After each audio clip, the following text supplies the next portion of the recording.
नमस्कार दोस्तों। मैं सुरेश कुमार, टीजीटी एसएसटी दिल्ली। दोस्तों, आज हम लेकर आए हैं जीके जीएस के इम्पोर्टेंट सुपर 30 क्वेश्चंस 30%। ये प्रश्न पहले भी कई एग्जाम में पूछे जा चुके हैं और काफ़ी महत्वपूर्ण प्रश्न है। वीडियो शुरू करने से पहले सभी दोस्तों से एक अपील है कि आप हमारे चैनल कंप्लीट जीएस 360 को लाइक शेयर सब्सक्राइब जरूर करें और वीडियो से संबंधित कोई भी आपका सुझाव है तो कमेंट बॉक्स में बताएं और साथ ही आपने 30 में से कितने प्रश्न जो है आपके सही हैं ये भी आप कमेंट करके बता सकते हैं। तो चलिए वीडियो शुरू करते हैं। आज का हमारा पहला प्रश्न है, पंचशील के सिद्धांतों का प्रस्तावक कौन था? तो इसमें हमारा जो राइट आंसर है वो है सी, पंडित जवाहरलाल नेहरू। जो पंचशील के सिद्धांत है ये पंडित जवाहरलाल नेहरू ने दिए थे और पंचशील समझौता 1954 में भारत और चीन के बीच 29 अप्रैल 1954 को हुआ था। प्रश्न नंबर 2 है, 12 अप्रैल 1944 को सुभाष चंद्र बोस ने एक नगर में भारतीय राष्ट्रीय सेना का झंडा फहराया था। वह नगर इस समय किस राज्य केंद्र शासित प्रदेश में है? तो इसमें हमारा जो राइट आंसर है वो है सी, मणिपुर। सुभाष चंद्र बोस यानी कि आजाद हिंद फौज ने भारत में अपना जो पहला झंडा फहराया था वो मणिपुर के मोइरांग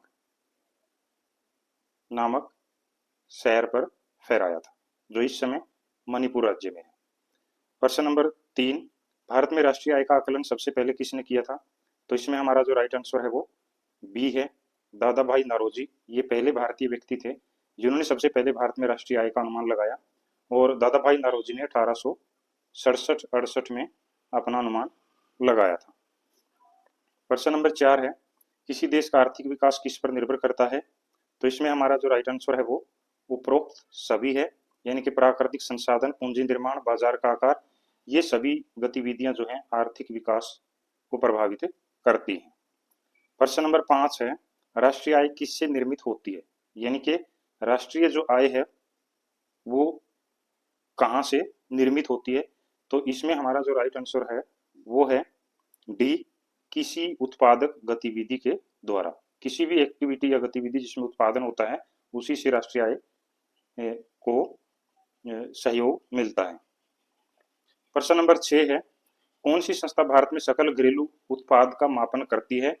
यानी कि भारत में जो जीडीपी है उसका अनुमान या उसका मापन जो है वो किसके द्वारा किया जाता है? तो इसमें हमारा जो राइट आंसर है वो डी है, केंद्रीय सांख्यिकी संगठन यानी कि सीएसओ।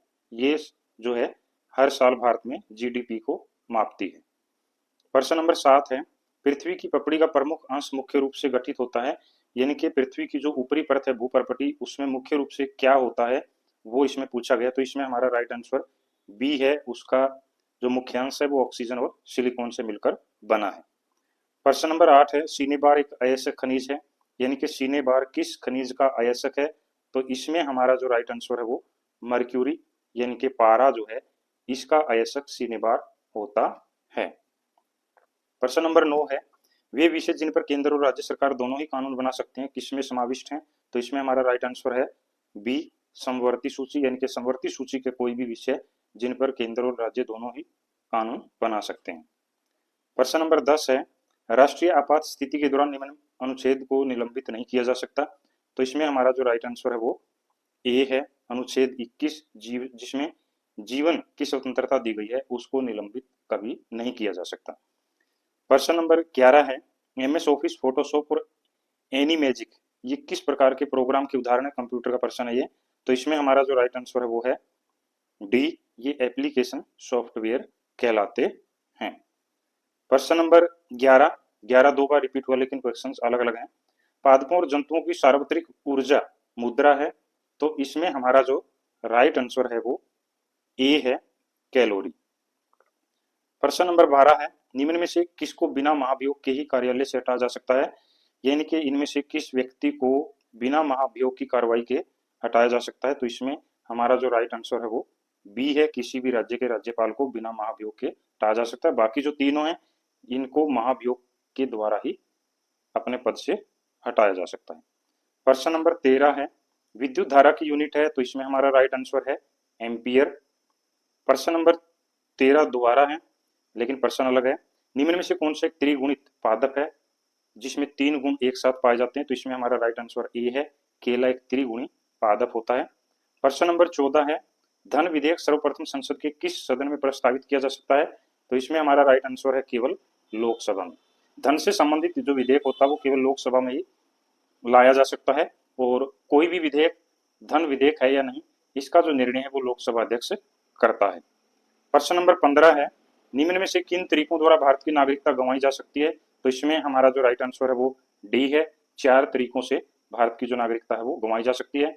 उनमें स्वैच्छिक रूप से छोड़ना, या किसी दूसरे देश की नागरिकता लेना, या फिर 7 साल से अधिक किसी दूसरे देश में प्रवास करना, या फिर 1955 के नागरिकता अधिनियम का उल्लंघन करना। इनके कारण जो नागरिकता गंवाई जा सकती है। प्रश्न नंबर 16 है, भारत के प्रधानमंत्री को निम्न में से कौन नियुक्त करता है? बहुत ही आसान प्रश्न है, तो इसमें हमारा राइट आंसर ए है, भारत के राष्ट्रपति। प्रश्न नंबर 17 है, निम्न में से कौन एक सिंधु घाटी सभ्यता के खोजकर्ता थे? तो इसमें हमारा जो राइट आंसर है वो बी है, दयाराम साहनी। इन्होंने 1921 में हड़प्पा की खोज की थी, जो पहला नगर था इस सभ्यता का, रावी नदी के तट पर।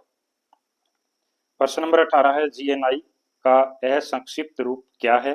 तो जो जीएनआई है उसको क्या कहा जाता है, फुल फॉर्म उसकी क्या है? तो इसमें हमारा राइट आंसर बी है, सकल राष्ट्रीय आय। प्रश्न नंबर 19, निम्न में से किस सागर का खारापन सबसे अधिक है? तो इसमें हमारा राइट आंसर है सी, मृत सागर। और मृत सागर जो है, इसमें जो खारापन है वो 340 ग्राम प्रति लीटर है, जो पूरे विश्व में सबसे ज्यादा है। जबकि महासागरों की औसत जो लवणता है वो 35 ग्राम प्रति लीटर होती है। प्रश्न नंबर 20 है, चापाकार झील की रचना तब होती है जब नदी होती है। तो इसमें हमारा जो राइट आंसर सी है, बहुत कम ढलान पर उसमें चापाकार झील का निर्माण होता है। प्रश्न नंबर 21 है, महमूद गजनी का सबसे प्रसिद्ध अभियान कौन सा था? तो इसमें हमारा राइट आंसर है सी, सोमनाथ।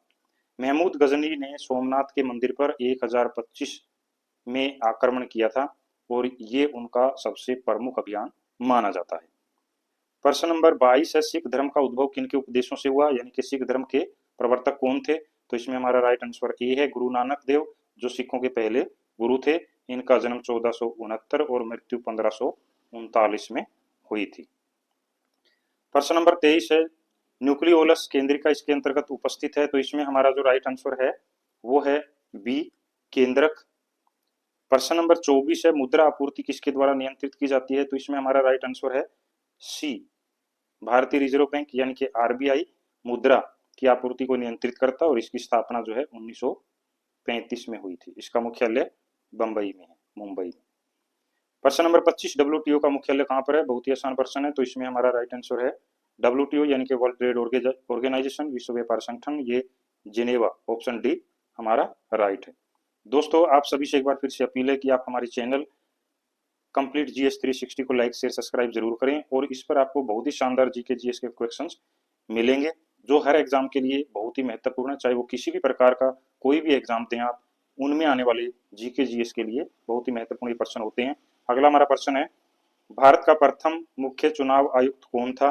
तो इसमें हमारा राइट आंसर है डी, सुकुमार सेन। प्रश्न नंबर 27 है, सर्वोच्च न्यायालय के न्यायाधीश की जो सेवानिवृत्ति रिटायरमेंट की आयु है वो कितनी होती है? तो इसमें हमारा जो राइट आंसर है वो ए है, 62 वर्ष। यानी कि सुप्रीम कोर्ट के जो न्यायाधीश होते हैं वो 62 वर्ष की आयु में अपने पद से सेवानिवृत्त होते हैं। प्रश्न नंबर 28 है, महात्मा गांधी का राजनीतिक गुरु कौन था?